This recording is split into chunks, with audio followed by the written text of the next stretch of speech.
Everyone welcome back to my channel Hasini Bunny. So ఈరోజు శారీ కట్టుకుని ఎక్కడికి వెళ్తున్నా అని చూస్తున్నారా? మేమైతే రామకేశ్వరం టెంపుల్కి అయితే వెళ్తున్నాము. సో మేము ఆఫ్టర్నూన్ వరకు అక్కడ రీచ్ అయిపోయాము. ఎండ అయితే చాలా బాగుంది. దాని తర్వాత ఇక్కడ చిన్న చిన్న దేవుడికి ఫ్లవర్స్, కోకోనట్స్ వాటికి షాప్స్ ఉన్నాయి. స్వీట్ మేము కూడా ఒకటి తీసుకున్నాము. దాంట్లో కోకోనట్, మనకి స్వీట్ అవన్నీ ఉండే. ఫస్ట్ లైన్ చూసి నేను చాలా ఎక్సైటింగ్గా ఫీల్ అయ్యాను. మిడిల్లో ఇలా దేవుడిది లైవ్ దర్శనం కూడా చూపిస్తున్నారు. దాని తర్వాత అర్థమైంది, ఇంత పెద్ద లైన్ మాకు 6 hours పట్టింది దేవుడి దగ్గరికి వెళ్ళడానికి. కానీ అక్కడ 1 minute కూడా, అసలు 2 seconds కూడా సరిగ్గా చూడనివ్వలేరు దేవుడిని, అంత ఫాస్ట్గా పంపించారు. కానీ ఇక్కడ బ్లాక్ ఎందుకు అవుతుందో లైన్ నాకైతే అర్థం కాలేదు.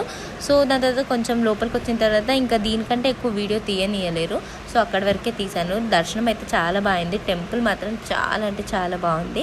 ఇలా బయటకు వచ్చాక ఇలా చిన్న లింగాలు ఎక్కడంటే అక్కడ చాలా ఉంటున్నాయి. ఇక్కడ ఇట్లా చిన్న చిన్న స్టాల్స్ కూడా ఉన్నాయి.